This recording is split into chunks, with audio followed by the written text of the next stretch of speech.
테헤란의 하늘이 다시 갈라지기 시작했을 때 사람들은 그것이 단순히 또 한 번의 공습이 아니란 사실을 곧 알아차리기 시작했습니다. 몇 차례의 폭발음이 도시를 흔드는 수준이 아니라 이란 정권이 수십 년 동안 가장 안전하다고 믿어왔던 깊은 지하의 공간들까지 더 이상 안식처가 아니라는 신호가 한꺼번에 드러났기 때문입니다. 겉으로 보면 이것은 미국과 이스라엘이 이란의 핵심 군사시설과 지하 거점을 강하게 압박하는 장면처럼 보입니다. 그러나 한 걸음만 더 들어가 보면 이번 국면의 본질은 단순한 폭격의 규모가 아닙니다. 진짜 핵심은 이란 체제가 마지막까지 붙들고 있던 생존 공식이 동시에 흔들리기 시작했다는 점입니다. 지하 요새는 버틸 수 있다는 믿음, 영내 세력망은 대신 싸워줄 것이라는 기대, 그리고 호르무즈 해협은 언제든 세계를 긴장시킬 수 있는 최후의 카드라는 계산이 같은 시간대에 시험대 위로 올라왔습니다. 이번 장면이 더 무겁게 다가오는 이유는 전쟁의 범위가 더 이상 한 도시나 한 시설에 머무르지 않기 때문입니다. 이 충돌은 이제 공습과 보복의 단순한 반복이 아니라 중동 전체의 균형과 국제 에너지 시장, 해상 운송로, 주변 국가들의 안보 계산까지 동시에 건드리는 거대한 파장으로 번지고 있습니다. 테헤란 상공에서 시작된 긴장은 곧바로 걸프 지역 전체로 연결되고 그 여파는 바다를 지나는 유조선과 항로 보험료, 원유 가격, 각국의 외교 성명과 군사 배치로 이어집니다. 한 나라의 수도 위에서 벌어지는 불빛이 사실은 수천 킬로미터 밖의 금융시장과 항만 일정까지 흔들고 있는 셈입니다. 그래서 이번 사태를 단지 이란과 특정 국가들 사이의 충돌로만 보면 절반밖에 보지 못하게 됩니다. 지금 벌어지는 일은 누가 더 많은 무기를 쏘느냐의 문제가 아니라 누가 이 지역의 질서를 다시 쓰게 될 것이냐를 둘러싼 신호전이기도 합니다.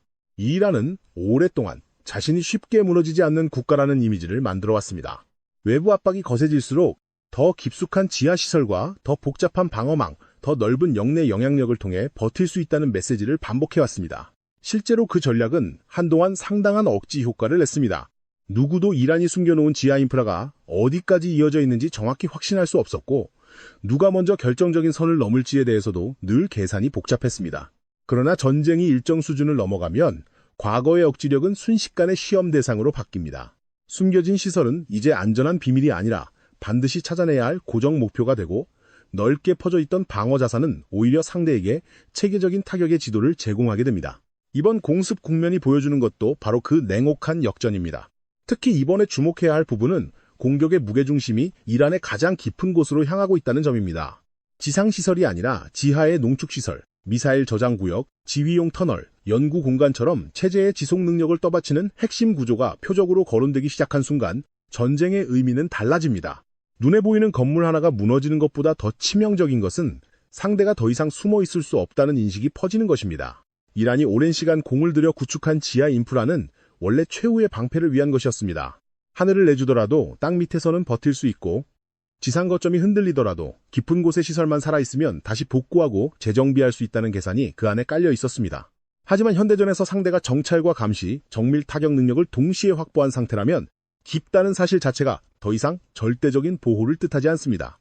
오히려 지하시설은 일단 위치와 구조가 파악되는 순간 빠져나가기 어려운 고정된 공간이 됩니다.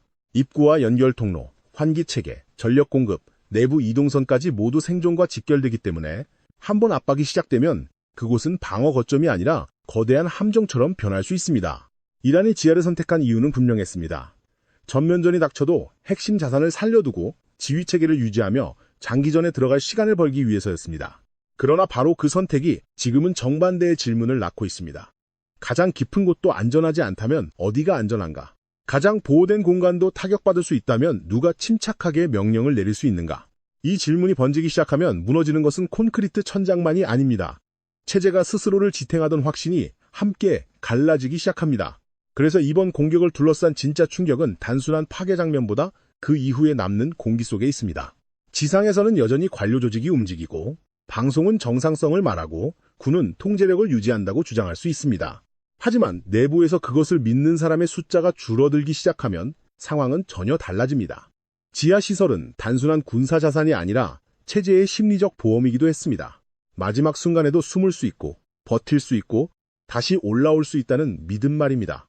그런데 그 보험이 무력화되고 있다는 신호가 누적되면 이란이 지금 맞이하는 위기는 더 이상 폭격의 피해 규모만으로 설명되지 않습니다. 그때부터 전쟁은 건물과 활주로를 넘어 체제의 신경과 의지 그리고 살아남을 수 있다는 자기 확신 자체를 겨누기 시작합니다. 그리고 바로 그 지점에서 이번 국면은 단순한 군사 충돌이 아니라 이란 정권의 생존 구조가 어디서부터 흔들리고 있는지를 보여주는 결정적 장면이 됩니다. 이 지점에서 더 중요해지는 것은 지하 인프라의 파괴가 단순히 시설 몇 곳의 손실로 끝나지 않는다는 사실입니다. 이란이 오랜 세월 동안 산악지대와 사막, 군사기지 주변, 그리고 주요 전략 거점 아래에 구축해온 공간들은 단지 무기를 저장하는 창고가 아니었습니다. 그곳은 위기 상황에서 명령이 내려가고 정보가 모이고 대응 시나리오가 조정되는 체제에 보이지 않는 혈관과도 같은 곳이었습니다. 그래서 그런 장소가 타격받았다는 소식은 언제나 물리적 피해보다 더 큰 의미를 가집니다. 그것은 적이 어디를 노리는지를 안다는 뜻일 뿐 아니라 이 체제가 마지막 순간에 기대는 방식 자체를 이해하고 있다는 뜻이기 때문입니다. 바로 그 때문에 지하 공간은 최후의 방패이면서 동시에 들키는 순간 가장 치명적인 약점이 됩니다. 원래 이란의 계산은 비교적 분명했습니다. 공중에서 밀리더라도 땅 밑에서는 버틸 수 있고 외부의 압박이 거세지더라도 핵심 프로그램과 전략 자산만 지켜내면 시간은 자기 편으로 돌아올 수 있다는 판단이었습니다. 특히 핵심 연구시설과 미사일 관련 거점, 깊은 지하의 저장 및 발사 지원 구조는 그 계산의 중심에 놓여 있었습니다. 그러나 상대가 고정 목표를 오래 추적하고 출입구와 지원시설, 주변 도로망과 연결 구조까지 함께 압박하기 시작하면 이야기는 달라집니다. 그때부터 지하는 더 이상 넓은 세계가 아니라 점점 숨 막히는 방으로 바뀝니다. 안에 있는 사람들은 여전히 자신이 보호받고 있다고 생각할 수 있지만 바깥에서는 이미 그 공간이 하나의 봉인된 구획처럼 보이기 시작합니다. 전쟁이 길어질수록 닐딩적인 것은 얼마나 깊이 숨었느냐가 아니라 얼마나 오래 들키지 않았느냐가 됩니다. 이런 변화는 곧바로 심리전의 영역으로 넘어갑니다. 체제의 핵심 인물들과 군 지휘부, 기술 인력, 중간 간부들이 모두 같은 질문을 던지기 시작하기 때문입니다. 정말로 더 안전한 곳이 남아있는가? 지금 내려오는 명령은 충분히 정확한 정보 위에 서 있는가? 다시 모이면 보호받을 수 있는가? 아니면 오히려 더 쉽게 노출되는가? 이런 의문이 퍼지는 순간 조직은 겉으로는 유지되어도 내부적으로는 달라집니다. 지시 하나가 내려와도 이전처럼 자동으로 움직이지 않고 각 단위는 먼저 자신이 노출되는 위험을 계산하게 됩니다. 전쟁에서 이런 변화는 매우 결정적입니다. 군사 조직이 한 방향으로 움직이지 못하고 각자 생존을 우선하는 순간 숫자상 전력이 남아있어도 실제 전투 효율은 급격히 떨어질 수밖에 없기 때문입니다. 그래서 수도 중심부와 상징 공간 인근이 긴장 속에 놓이기 시작했다는 점은 단순히 도시가 위험해졌다는 뜻만은 아닙니다. 그것은 권력이 자신을 어떻게 배치해왔는가를 보여주는 장면이기도 합니다.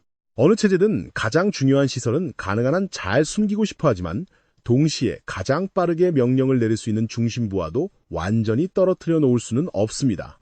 이 딜레마 속에서 군사시설과 지휘 거점, 통신 구조, 상징적 공간이 서로 가까워지는 경우가 생깁니다. 문제는 그런 배치가 평시에는 권력의 효율을 높여주지만 전시에는 오히려 위험을 증폭시킨다는 점입니다. 공격이 중심부 가까이 다가올수록 충격은 군사 손실을 넘어 체제의 얼굴 자체를 흔들기 시작합니다.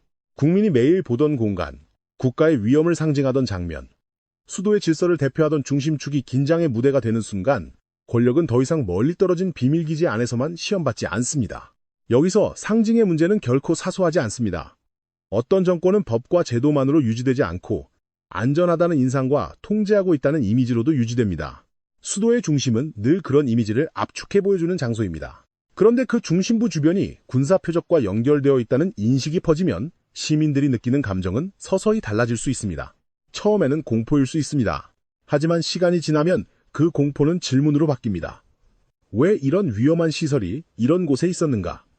왜 가장 중요한 자산이 민간의 일상과 맞닿은 공간 가까이에 놓였는가? 왜 우리는 지금까지 이 체제가 모든 것을 통제하고 있다고 믿어왔는가?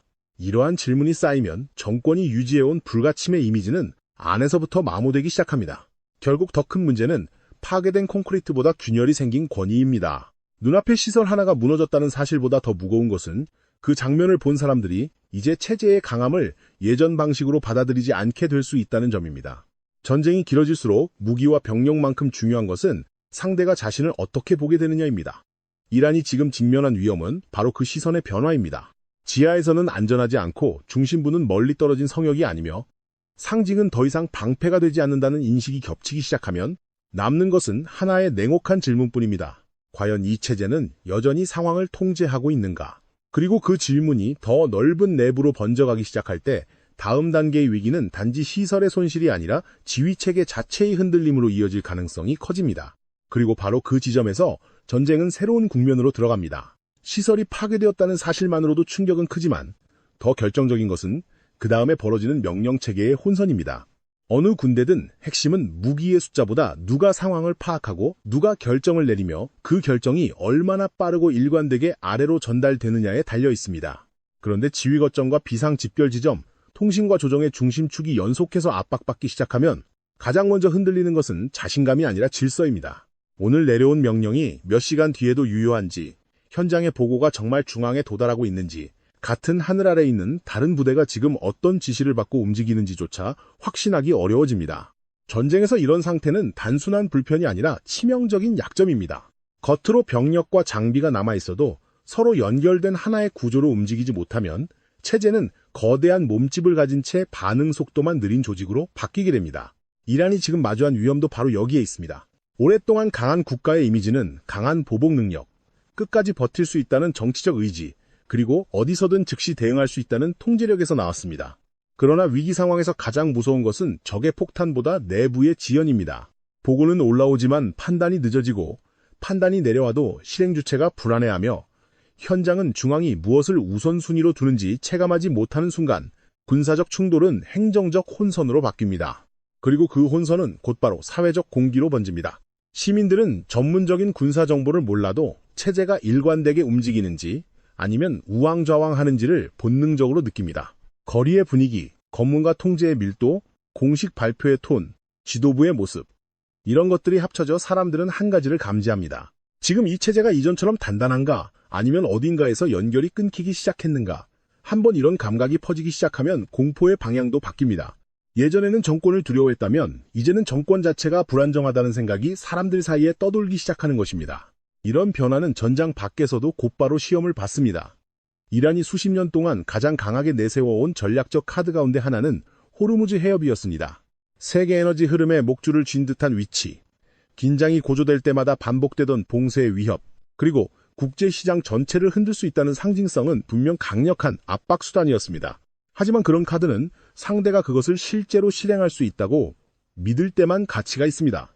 다시 말해 해군 전력, 연안 방어체계, 기뢰전 능력, 무인체계, 지속적인 교란 역량, 그리고 무엇보다 타격을 받더라도 다시 버틸 수 있는 구조가 함께 있어야만 그 위협은 살아있습니다. 그런데 지금처럼 해상전력과 연안 인프라, 지휘구조가 동시에 흔들리기 시작하면 호르무즈는 더 이상 절대적인 지렛대가 아닙니다.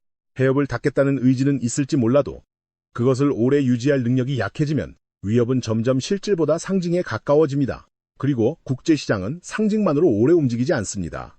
결국 남는 질문은 하나입니다. 이란이 정말로 세계를 인질로 잡을 수 있는가, 아니면 마지막 카드를 너무 이른 시점에 꺼내 스스로 한계를 드러낸 것인가. 여기에 더해 이란이 오래 공들여 구축해온 또 다른 축도 있습니다. 바로 영내 대리 세력과 영향력의 그물망입니다. 레바논, 예멘, 이라크, 시리아를 잇는 네트워크는 이란에게 단순한 우군이 아니라 전략적 완충지대였습니다. 정면 충돌을 피하면서도 압박을 분산시키고 필요할 때는 먼 거리에서 상대의 비용을 키울 수 있는 구조였습니다. 오랫동안 많은 나라가 이 네트워크를 이란의 가장 까다로운 무기로 보았습니다. 그러나 여기에도 냉정한 한계가 있습니다. 중심이 안정되어 있을 때는 주변 세력이 힘을 발휘하지만 중심 자체가 흔들리면 네트워크는 갑자기 구심력을 잃기 쉽습니다. 테헤란이 연속 압박을 받는 순간 그 세력들은 이란을 대신해 역사 전체를 되돌릴 수 있는 존재가 아닙니다. 각자 생존을 계산해야 하고 각자 다른 전장과 다른 이해관계를 안고 있기 때문입니다. 이란이 오랫동안 쌓아온 영향력은 여전히 무시할 수 없지만 그것이 곧바로 체제의 생존을 자동으로 보장해주는 보험은 아니라는 사실이 이번 국면에서 더 또렷해지고 있습니다. 결국 지금 드러나는 것은 세 가지 균열입니다. 첫째, 가장 깊은 지하 공간도 더 이상 절대적인 피난처가 아니라는 점입니다. 둘째, 지휘체계는 물리적 시설보다 더 빠르게 흔들릴 수 있으며 그 흔들림은 군사 영역을 넘어 사회 전체의 분위기를 바꿀 수 있다는 점입니다. 셋째, 호르무즈 해협과 영내 대리 세력처럼 오랫동안 이란의 억지력을 떠받쳐온 카드들도 실제 능력이 약해지는 순간 급격히 효력을 잃을 수 있다는 점입니다. 그래서 이번 사태는 단순히 공습의 강도만으로 읽을 일이 아닙니다. 더 중요한 것은 이란이 수십 년 동안 스스로의 안전판이라고 믿어온 구조가 어디서부터 힘을 잃고 있는가를 보는 것입니다. 앞으로의 국면을 결정할 변수는 여전히 많습니다. 군이 어느 정도까지 재정비할 수 있는지, 시민사회가 어떤 방향으로 움직일지, 주변국이 확전을 막으려 할지 아니면 더 강한 압박에 나설지에 따라 그림은 달라질 수 있습니다. 다만 분명한 것은 한 체제가 오래 유지되어 왔다고 해서 언제나 같은 방식으로 버틸 수 있는 것은 아니라는 사실입니다. 상징이 약해지고 명령이 늦어지고 마지막 카드의 효력이 의심받기 시작하면 권력은 겉으로 보이는 것보다 훨씬 빠르게 무게를 잃을 수 있습니다. 그래서 지금 이란에서 흔들리고 있는 것은 단순한 군사 거점 몇 곳이 아니라 스스로를 지탱해온 전략적 신화 전체일지도 모릅니다. 그리고 바로 그 점이 이 위기를 단순한 전쟁 뉴스가 아니라 한 체제의 구조적 시험대로 보게 만드는 이유입니다. 여러분은 지금 이란이 맡고 있는 가장 결정적인 균열이 무엇이라고 보십니까? 지하 방어망의 붕괴인지, 지휘체계의 흔들림인지, 아니면 호르무즈와 대리 세력이라는 마지막 카드의 약화인지 여러분의 생각을 댓글로 남겨주시기 바랍니다.